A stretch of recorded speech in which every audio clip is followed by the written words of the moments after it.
Maxmobile hân hạnh đồng hành cùng video này. Sửa chữa iPhone, điện thoại chuyên nghiệp giá rẻ, thời gian nhanh.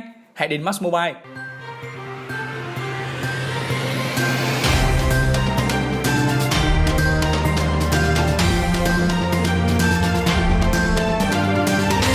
Xin chào anh em đã quay trở lại với Xstudio và đây là bản tin XNews ngày 8 tháng 5. Và trong một ngày trời mát mẻ như hôm nay thì sẽ có các nội dung chính ngay sau đây. Đầu tiên thì sẽ là thông tin về việc mà Google ra mắt Pixel 3a, 3a XL và Android Q. Tại I/O 2019 vừa diễn ra, Google đã ra mắt bộ đôi smartphone Android Pixel giá thấp nhất từ trước đến nay mang tên là Pixel 3a và Pixel 3a XL. Đây có thể coi là phiên bản giá rẻ hơn của bộ đôi Pixel 3 và Pixel 3 XL mà Google đã bán ra thị trường cuối năm ngoái. Cả hai có phong cách thiết kế tương đồng thế hệ tiền nhiệm nhưng giá thấp đi một nửa, còn lần lượt là $399 và $479.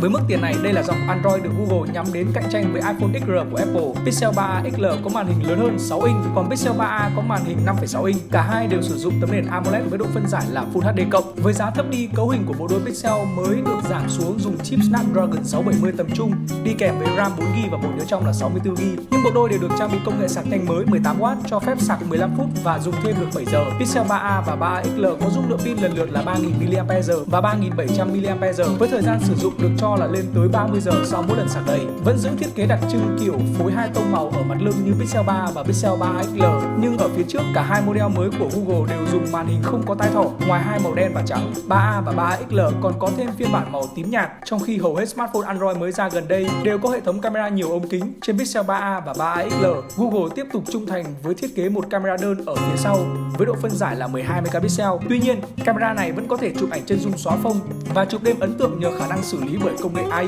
Bộ đôi smartphone Android mới sẽ được Google bán ra ngay từ ngày 7 tháng 5 tại Mỹ. Cả hai đều trên Android 9 Pie, phiên bản chính thức và có thể cài đặt. Sử dụng Android 10Q, phiên bản Beta 3 vừa được công bố. Bên cạnh thế hệ Pixel giá rẻ đầu tiên thì Google còn ra mắt phiên bản Android mới nhất là Android Q. Điểm nhấn lớn nhất được nhắc đến trên hệ điều hành bản mới là tích hợp sâu hơn trí tuệ nhân tạo AI.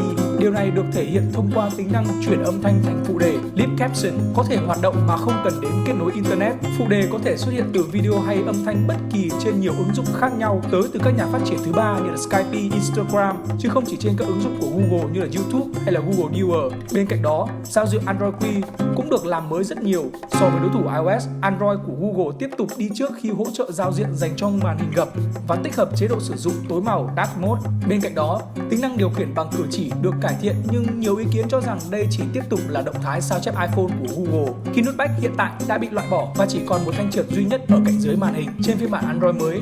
Quá trình cập nhật các bản phá và bảo mật sẽ diễn ra nhanh và đơn giản hơn. Tính năng mới Google Play Protect có khả năng quét 50 tỷ ứng dụng mỗi ngày, đảm bảo loại bỏ hầu hết các mối nguy hại. Android 10Q còn được nâng cấp các chế độ quản lý thời gian sử dụng màn hình, hạn chế sử dụng điện thoại ban đêm, thêm chế độ tập trung Focus Mode giúp người dùng tránh bị làm phiền bởi các thông báo hoặc những thứ khác từ điện thoại. Hệ điều hành Android 10Q phiên bản Beta 3 sẽ được phát hành sớm cho các lập trình viên và người dùng thử ngay sau I/O 2019. Và thông tin cuối cùng trong ngày hôm nay sẽ là một thông tin khá buồn đối với các fan của Sony.